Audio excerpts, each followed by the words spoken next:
नमस्कार रसिक श्रोते हो. कविता आठवणीतील या आपल्या मराठमोळ्या यूट्यूब चॅनलवर तुमचं स्वागत आहे. आपलं आईचं महत्त्व आपल्या जीवनामध्ये काय असतं हे आपल्या सगळ्यांनाच माहीत आहे. त्याविषयीची एक कविता मी तुमच्यासमोर आज सादर करणार आहे. कवितेचं नाव आहे पण आई तुझ्याबरोबर वेळ घालवणं विसरलं. कवितेचे कवी आहे श्री माधव गोगावले, शिकागो. चला आता ऐकूया. काल गार वाऱ्यात बागेत खूप काम केलं. थंडीने सगळं अंग कणकणी भरून आलं.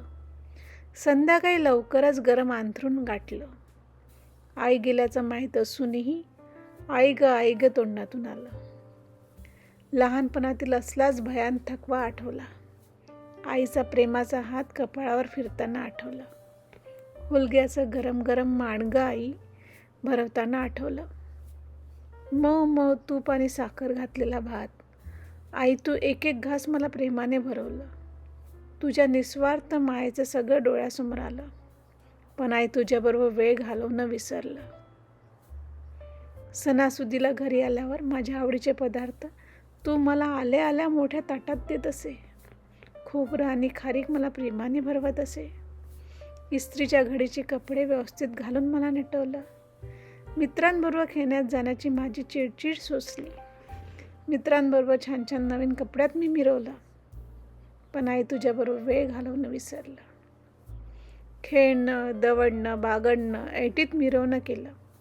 शाळेतील भाषणासाठी माझी पहिली श्रोता झालीस. कुठल्या शब्दावर जोर तर कुठेच हळू बोलायचे. कोणत्या वाक्यात थांबून प्रेक्षकांकडे पाहणे. भाषण कला मला तू जोशाने शिकवत आलीस. घरची कामे पटापट करून माझ्या भाषणास आलीस. प्रेक्षकांच्या टाळ्यापेक्षाही तुझे कौतुकाचे थोपटणं आठवलं. पण आई तुझ्याबरोबर वेळ घालवणं विसरलं. रुसणं फुगणं सुख दुःख तुझ्या जवळच मोकळं केले. रुसणं फुगणं सुख दुःख तुझ्या जवळच मोकळे केलं. तुझ्या पुण्याईने आणि शांत मायेच्या शिकवण्यानं तुझ्या निस्वार्थ समाजसेवेचे बीज माझ्यात पेरलं. माझं जीवन दिवसेंदिवस यशाने उमलत गेलं. आई तुझं निस्वार्थ प्रेम हक्काने गृहीत धरलं. पण आई तुझ्याबरोबर वेळ घालवणं विसरलं. पण आई तुझ्याबरोबर वेळ घालवणं विसरलं. तुम्हाला कशी वाटली ही कविता जरूर कमेंट करून सांगा. आणि अशाच नवनवीन कविता ऐकण्यासाठी आपल्या कविता आठवणीतील या चॅनलला सबस्क्राईब करायला विसरू नका. धन्यवाद.